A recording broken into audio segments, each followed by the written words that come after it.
There is a version of life that looks correct from the outside. The job is stable. The income is predictable. The apartment is clean. The routine makes sense. Nothing is obviously wrong.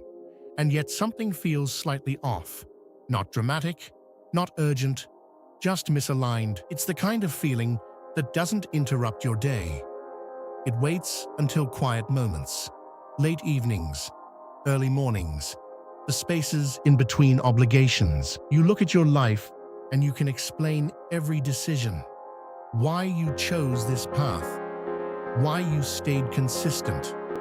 Why you avoided risk. Each step was reasonable, even responsible. But somewhere along the way, the question changed. It stopped being, is this the right thing to do? And became, why doesn't this feel like mine? At first, you don't take that question seriously because everything you were taught suggests that meaning should come after structure. That fulfillment is a byproduct of stability. That if you build things correctly, the feeling will follow. So you keep going. You improve what already works. You optimize. You become more efficient, more reliable, more composed. From the outside, it looks like progress. Inside, it feels like maintenance. There's no collapse, no crisis, just a quiet repetition of days that are technically successful. You wake up, move through tasks, respond to expectations, solve problems, and return home slightly tired. Not exhausted, just used. And that distinction matters because exhaustion can be explained. Burnout has a cause, but this isn't burnout. This is something more subtle. It's the absence of connection to what you're doing. Not because the work is bad, not because the life is broken, but because at some point, the criteria for right replaced the criteria for true. And those are not the same thing. A life can be correct and still feel joy. That feeling doesn't arrive all at once. It builds slowly, through small compromises that didn't seem like compromises at the time. You said yes because it made sense. You continued because stopping seemed irrational. You adapted because that's what capable people do. And each time, you moved slightly further away from something you couldn't clearly define. There was no moment where you consciously chose the wrong life. That's why it's so difficult to question it now, because everything about it is defensible. If someone asked you to justify where you are, you could. You could explain the logic, the timing, the opportunities you took, the risks you avoided. It all adds up, just not in the way you expected. There is a specific kind of discomfort that comes from living a life that works, but doesn't resonate. It doesn't scream. It doesn't demand attention.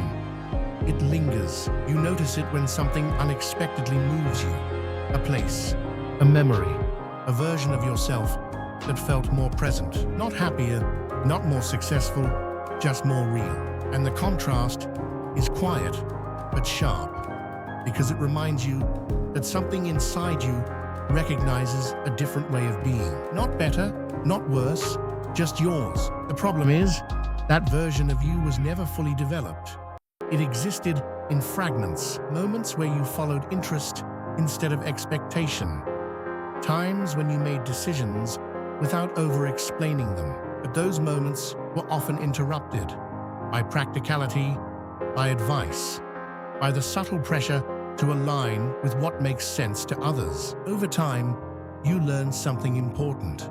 You learned how to build a life that avoids mistakes, but you were never taught how to build a life that feels like an extension of who you are. Those are different skills. Avoiding mistakes leads to stability, but stability by itself does not create meaning. Meaning requires involvement, a sense that your actions are not just correct, but connected. And connection cannot be optimized.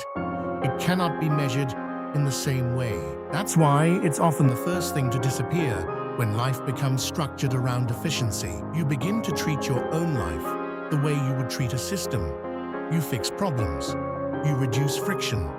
You maintain performance. But you stop asking whether the system itself reflects you. And eventually, the question returns, quietly. Why does this life, which I built carefully, feel like something I'm managing rather than living. There's no immediate answer because the issue is not in what you did. It's in how decisions were filtered. Most choices were evaluated through external clarity. Is this stable? Is this respected? Is this logical? And those are valid filters, but they are incomplete. They do not account for внутреннее ощущение, that subtle sense of alignment that doesn't always have a clear explanation. When that sense is ignored long enough, something shifts. You become very good at functioning inside a life that doesn't fully include you. You play your role well. You meet expectations. You remain consistent. And consistency becomes your identity. But underneath that, there is a quiet distance. Not from other people, from yourself. It's not dramatic. You don't feel lost. You feel slightly disconnected, as if your life is happening in your presence, but not entirely through you. This is why the question feels uncomfortable. Because nothing is obviously wrong. There's no clear reason to change anything. And yet, the feeling doesn't disappear.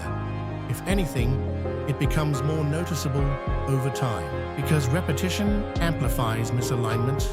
The more consistent the life, the more visible the gap. At some point, you begin to understand something difficult. A life can be built correctly and still not belong to you. Not because it was imposed, but because it was assembled without enough reference to what actually matters to you internally. That realization is not a call to destroy everything.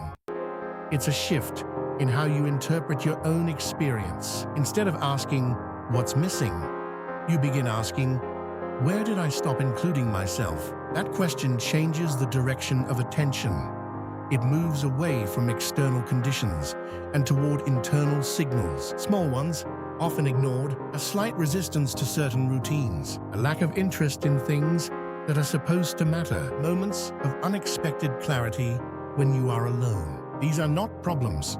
They are indicators. They show you where your life and your internal state are no longer aligned. But recognizing that doesn't immediately solve anything, because alignment is not something you can install quickly. It requires noticing, and more importantly, allowing certain thoughts to exist without immediately correcting them. For example, the thought that maybe this path, while correct, is not fully yours. That thought is usually dismissed because it sounds irresponsible or ungrateful or unnecessary. But what if it's simply accurate? What if the discomfort is not a flaw in your thinking, but a signal that your life has been shaped more by external coherence than internal truth? That doesn't invalidate what you've built.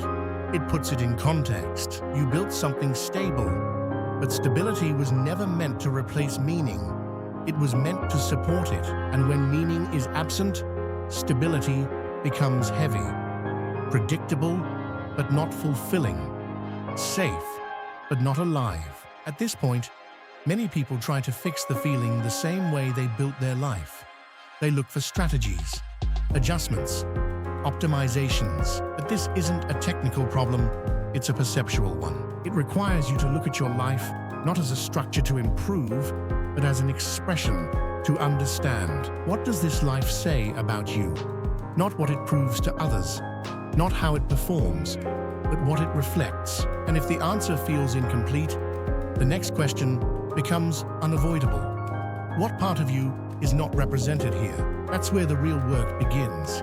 Not in making drastic changes, but in reintroducing attention to things that were previously dismissed, interests that didn't seem practical, ways of thinking that didn't align with expectations, preferences that were quietly overridden. You don't need to act on them immediately, but you need to stop ignoring them, because meaning doesn't come from replacing your life. It comes from gradually restoring connection within it. That process is slow and often invisible from the outside. There are no clear milestones, no obvious signals that you are on the right track, just a subtle shift from managing your life to participating in it, from performing correctness to recognizing truth. That shift doesn't solve everything. It doesn't remove responsibility. It doesn't simplify decisions, but it changes the relationship you have with your own existence. Things begin to feel less like obligations you maintain and more like choices you inhabit, even if the external structure remains similar.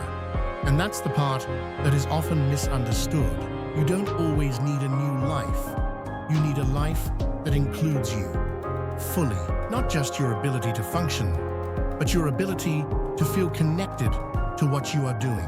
That connection is quiet. It doesn't announce itself, but when it's present, something changes. The same actions feel different. The same days carry more weight, not because they are more exciting, but because they are more real. And once you recognize that difference, the original question starts to fade. Not because you found a perfect answer, but because you stopped asking it from the outside. You are no longer trying to understand why your life doesn't feel like yours. You are slowly making it so.